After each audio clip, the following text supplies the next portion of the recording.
It's strange, but at the moment it doesn't come up to me, and I can't spray out my emotions. It's probably fallen so much off me that I'm completely down and groggy, and I need to have some time to really celebrate this. But no, it's a beautiful feeling, particularly in the way I've done it now. Not just taking it easy and taking the points I needed, actually win the race.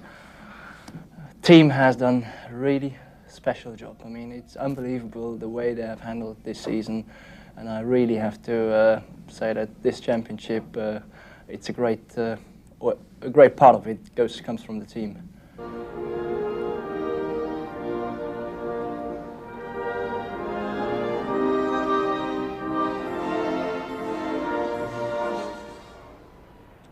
And now for the winning constructor.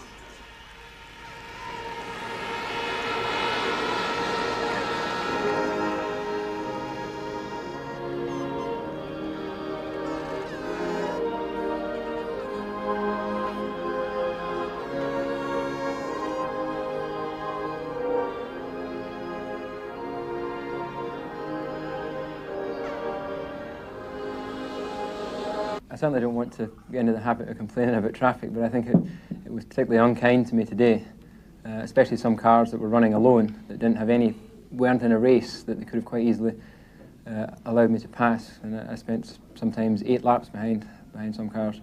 So that was very disappointing, because obviously being given such an opportunity at the start of the race to open up a big gap, I decided to go for 2 stops rather than 3, and I thought that would be enough to win the race, but unfortunately Michael was able to come out after his last stop, just a couple of seconds in front of me, and then of course on old tyres there's no chance to catch him, and that was it.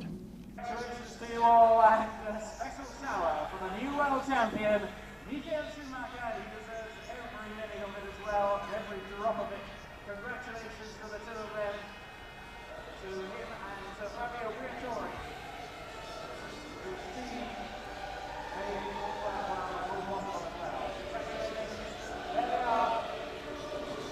Well, I'm disappointed, but I tried my best to get a better result than I ended up with, and you know, that's just the way the dice rolled today. So I've got next year to think about, and there's 2 more races, and you know, it'd be nice if we can finish the last 2 races with some wins, especially for the team, because I think that you know, it'd be good for the team if we can get a 1-2 in the last 2 races.